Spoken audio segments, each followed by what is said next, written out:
I believe deeply and deeply that stories can be told to free people, to protect the environment, and to save the future.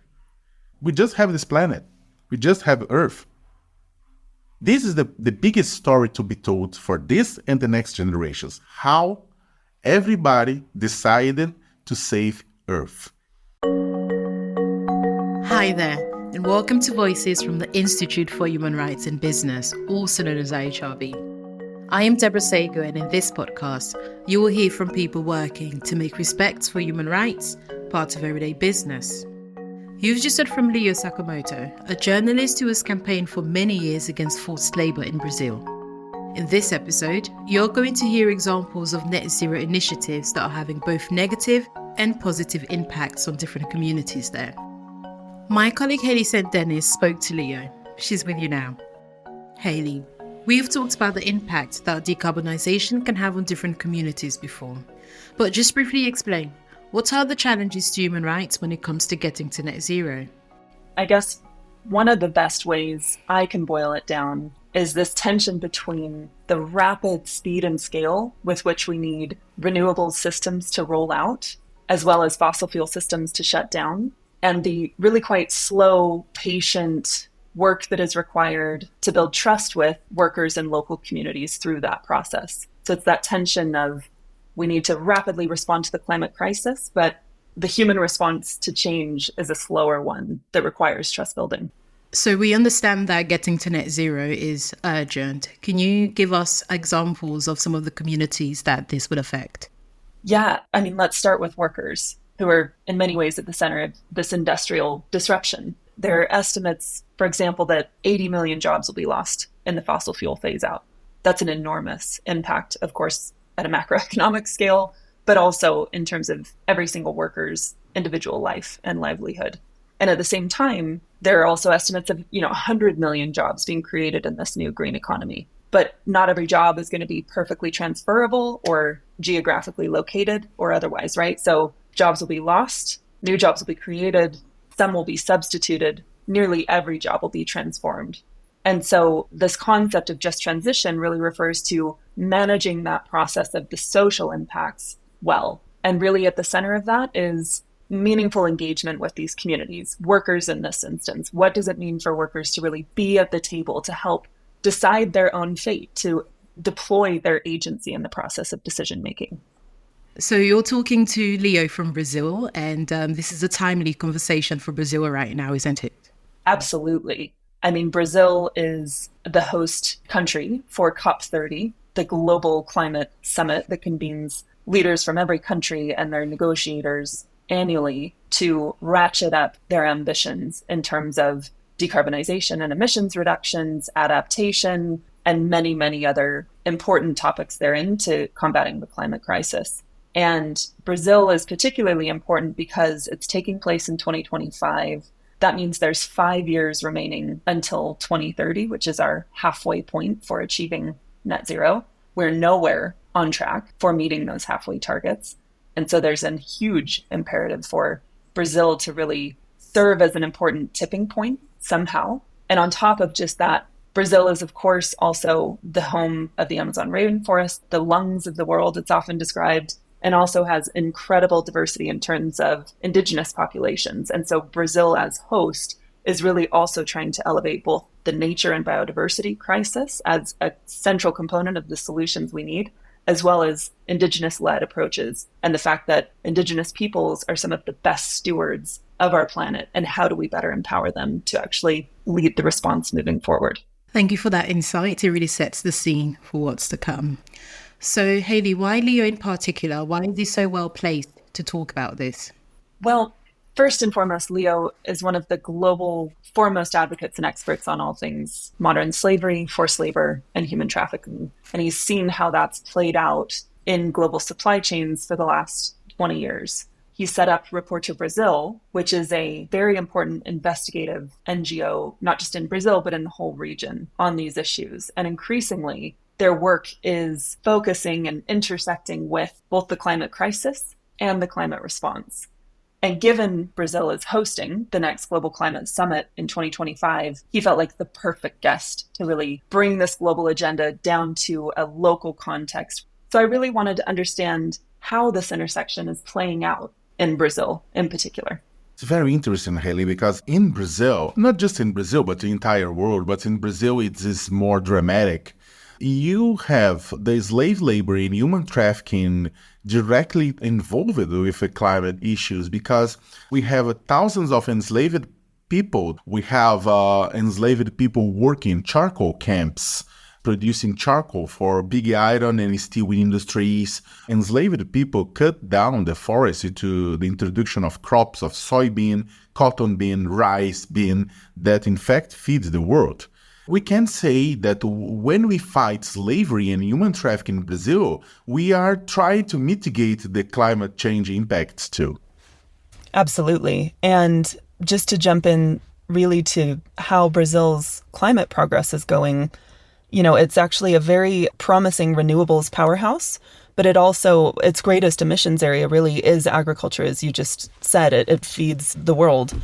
So how do you see Brazil's climate progress going so far? Is it delivering on this concept of environmental justice?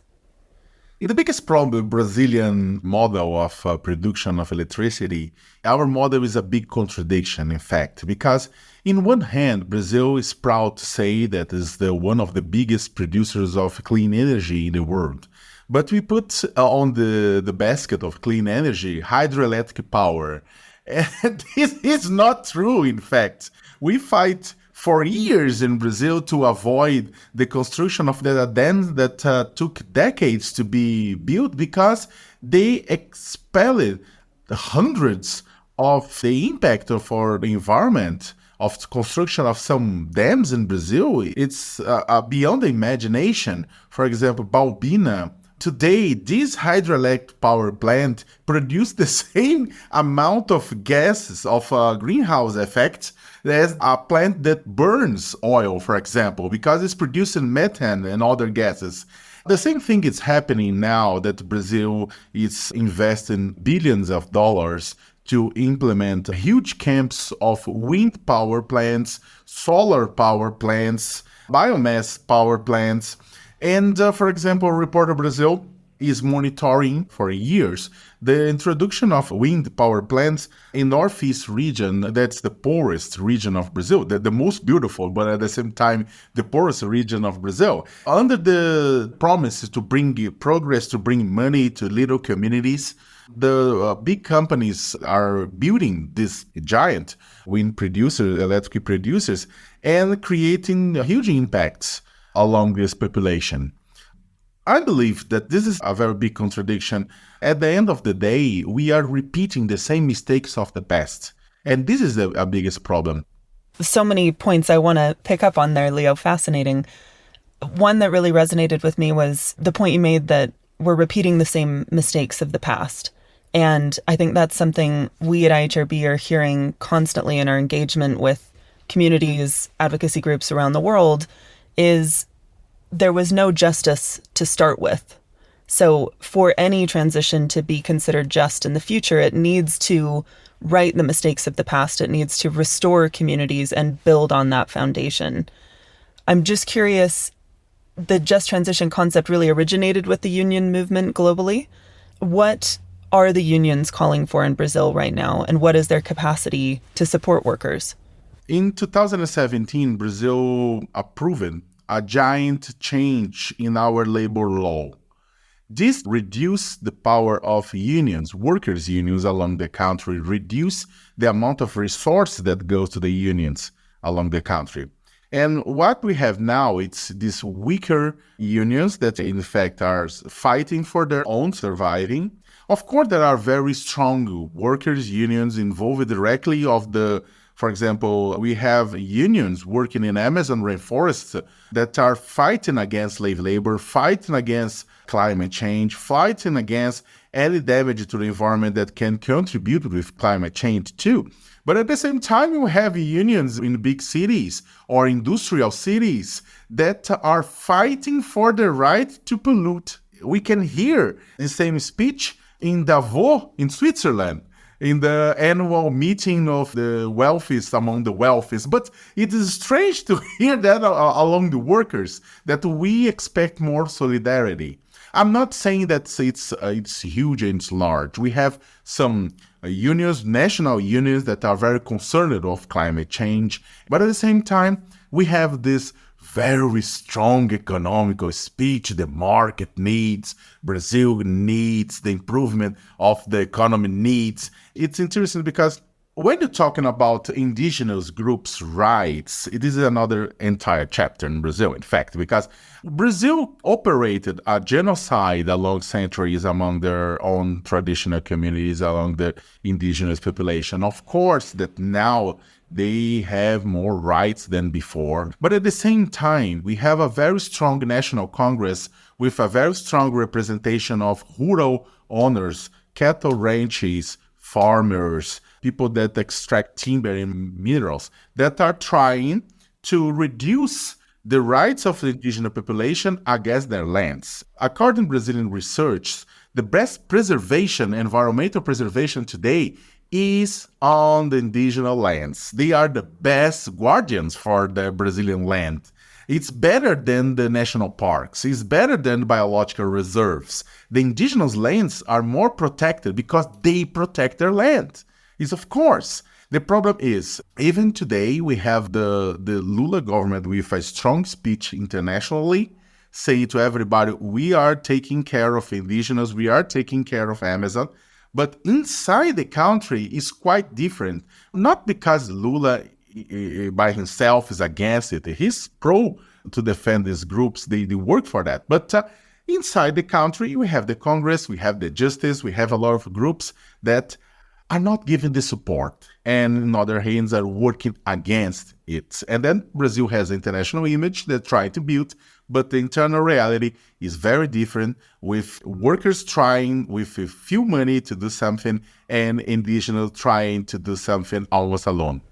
I'm so glad you brought up indigenous groups as such an important steward of nature, as you say. Some of the most productive remaining biodiversity is under indigenous stewardship, and yet many indigenous groups, I think, globally feeling that the transition so far is anything but just, and that they are not at the table negotiating the sort of trade-offs. IHRB is really looking for examples of solutions and good approaches, even if it's just kernels, if it's just places where companies or government institutions that are trying to decarbonize are just getting started and piloting approaches or experimenting with ways of truly engaging workers, indigenous groups, and communities, preventing their harms, but also providing them a seat at the table to have a say, and elevating those stories, because that often can really inspire others to follow suit, to innovate in their own local context appropriately. Are there any examples you're seeing that give you some inspiration, some sense that there are good approaches starting to be put into practice? Yeah, we have several of them. For example, there is an association in the south of the state of Maranhão, that's a state that stays in the Brazilian northeast, but half of the state is inside the Amazon.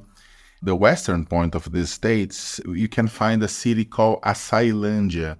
There is as a city of contradictions because there are several steel and pig iron industries inside the city, but at the same time, the city has some of the worst areas in the human development in the country.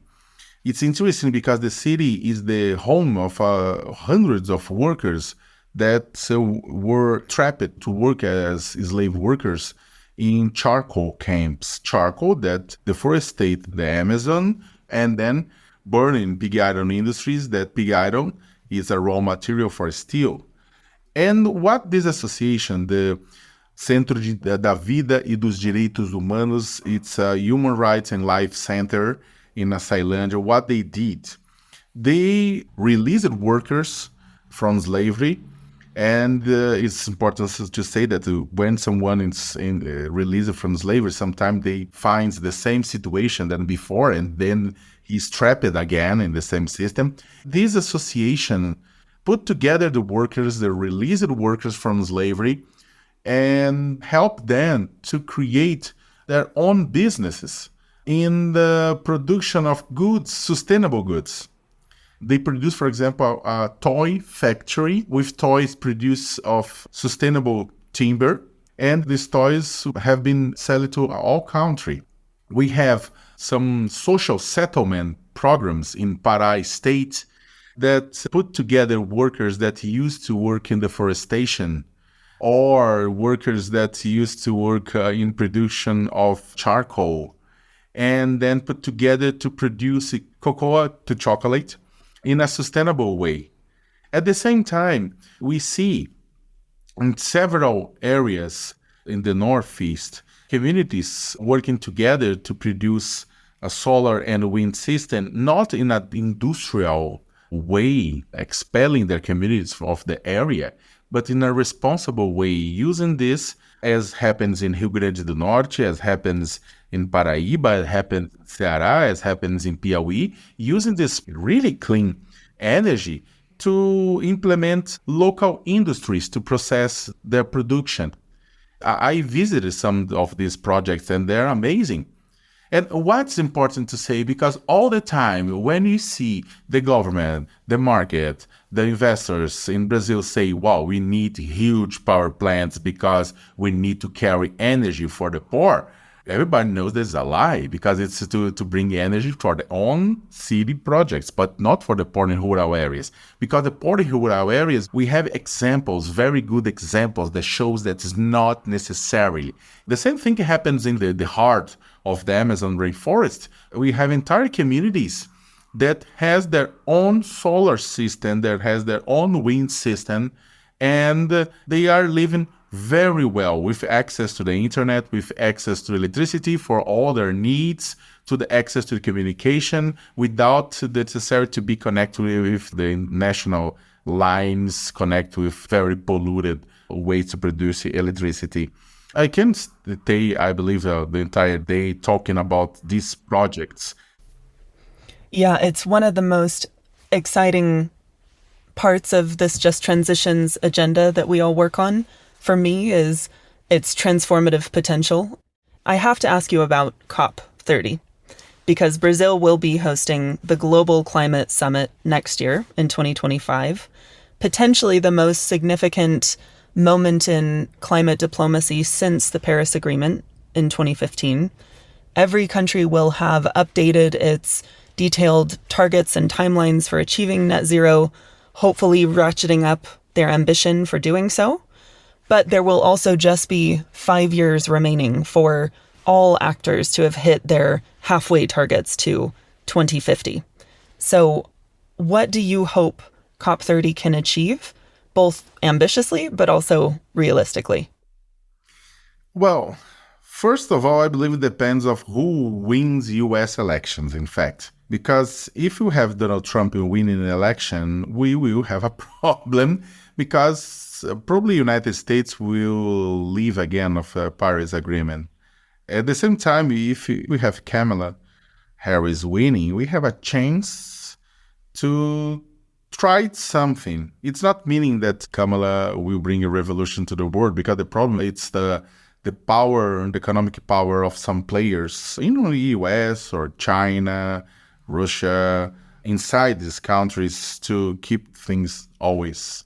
The question is, I believe that COP30, we can say that's the last human being chance. I cannot be pessimist, but seeing what's happening and seeing that the world today is not able to fulfill the agreement, the Paris Agreement, I believe that the last years of storms, of hurricanes, of floods, of droughts around the globe, even in Brazil, we have a giant, huge flood in Rio Grande do Sul, at the southeast state, that puts half of the state below the water line. Now we have one of the strongest droughts in the Amazon rainforest. And today we have 10 states around the country, 10 states of the 27 Brazilian states, under a cloud of ashes from Amazon today.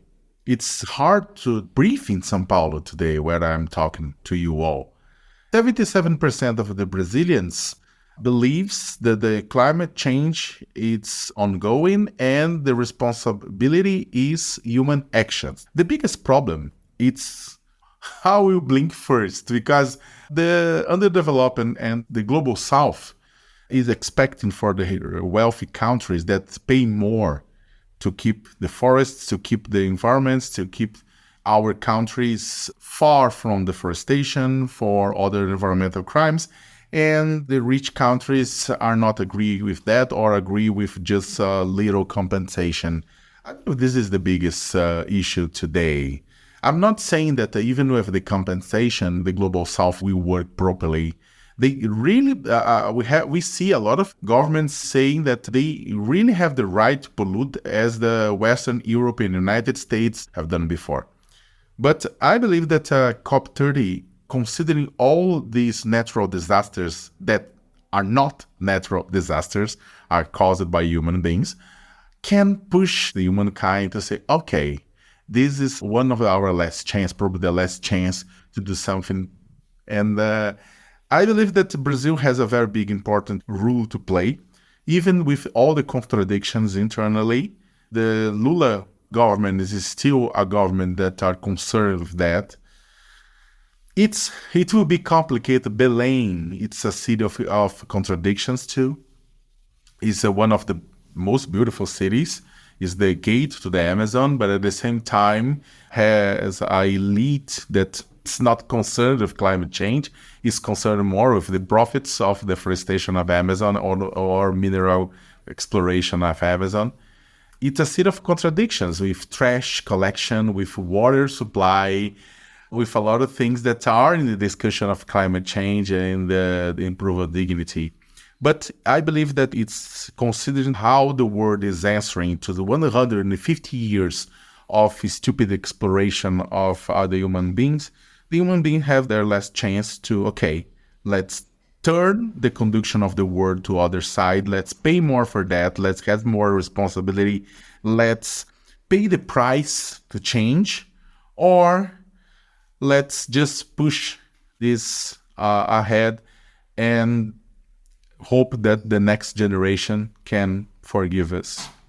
Very well put. I really want to end with your perspective on the power of stories and whether you think they can really influence business practice, power brokering, and ultimately kind of encourage business, government, and communities and others to really work together meaningfully. Is that something you think can help, given all the dynamics you just painted? Well, I'm a journalist. I need to believe in the power of a good story. Stories are the base of our society. Since the moment that someone decide to rise and stand and look to the stars and try to understand from where we go and for what our destiny. Stories not just tell something that is happening. Stories tells to us what we are. When we tell a history, we are not just saying our words, but we are saying the words of thousands and thousands of people that lived before us and make it possible to us to reach that moment. We are in the brief of the people that lives, brief to the people that are already dead. But they are not dead. They are still live because they are living in the stories that we tell about our history, about the fictions, about what we want to be, And stories are able to start wars and finish wars, are able to bring peace or broken peace. You needed a good story to tell and to convince the people that these people are good and that people are bad. Even that everybody is equal. And the difference is about the elites, not the people in the ground, living in the ground. And then if stories have been used during thousands of years to promote war and to promote peace, I believe deeply that stories can be told to free people, to protect the environment, and to save the future. Because this is a very beautiful story to be told. How the humankind put together, decide to, okay, leave our differences and let's to look everybody to what we What do we have in common? We just have this planet. We just have Earth. This is the biggest story to be told for this and the next generations. How everybody decided to save Earth. We think that we're talking about stories of great men and women that had their leaderships and changed the world. No, the world was not changed just by the big stories. It's changed by the stories of everybody. And I believe this story. It's not, Columbus arrived in America alone. Marco Aurelio increased the Roman Empire alone. The mankind touched the moon alone. Or we're talking about of thousands of stories that made this possible. And to revert the climate change, to stop this dark destiny that wait for us, is the same thing we need to thousands and thousands of good stories telling that this is possible. Why? Because this is possible. And to build the huge narrative of our time, it's necessary that these thousands of stories merge to the reality. I believe that it's possible. Between 1939 and 1945, the humankind lived their terrible and worst moment, probably. And we have millions, dozens of million people died. 3 years later, in 1948, the humankind produced their better document, the Human Rights Declaration. It's when we live, when we walk at the edge, that we are able to produce the biggest change and the biggest stories. The same thing happened in Brazil between 1964 and 1985. Brazil lived their worst dictatorship period. And 3 years later, we produced our new constitution, the Constitution of 1988. That's the best document that we produced as Brazilians, talking about rights and talking about the society that we want to be. I believe deeply and deeply we are walking now at the edge, and everything is dark, and we know that the night is darkest before the sunrise. But I believe that we have a very good moment to tell the history as we change the world together. But it depends of anyone, it depends of each individual to decide to be part of this narrative too. I hope that people decide to be part, because it's hard, but at the same time, it's amazing. Wow. Leo's thoughts on the power of stories are so inspiring to hear, very moving, and great examples too of where communities are working hand in hand with a net zero agenda in a positive grassroots way. Hayley, what are the key takeaways for business when it comes to this intersection between workers' rights and climate action? Gosh, there's so much to distill from Leo's insights and that conversation. I think that point he made there around every individual feeling empowered to play their part is crucial. And I hope any company or government practitioner listening to this discussion will really be empowered by that, will really see that there is a role that they individually can play, and that collectively that adds up to making the difference. The other key point he emphasized again and again was the importance of meaningful engagement. He was so explicit on this, right? The key to all of this is how to truly center those groups that are at risk or stand to benefit in the decision-making and co-creation process. And it really is that question of how do you design together, and in a way that really never has been done before, or only in pockets, and how do we scale that practice to become the new business as usual? And that is a key question I hope every business practitioner asks themselves again and again. How do we really know that we're doing this? What are the ways we can prove to ourselves internally and to the rest of the world that we're approaching that as meaningfully and authentically as we can? And only they can answer that question. I guess the last one, because this is such an integrated discussion, right? This intersection of social impact and climate response is really a warning more than anything.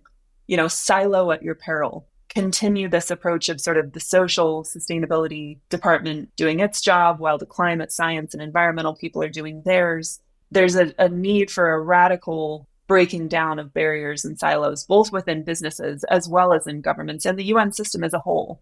It's a matter of how do we work together in new ways and explore new paradigms that never really felt like they were part of our job before, because this response is really everyone's job. Thank you, Hayley, for bringing us this great conversation with Leo. And thank you for listening to this episode of Voices, which is brought to you from the Institute for Human Rights in Business. Until next time, be sure to share and follow this podcast. That way you would never miss an episode. And if you would like to find out more about the work that we do at IHRB, then head to ihrb.org.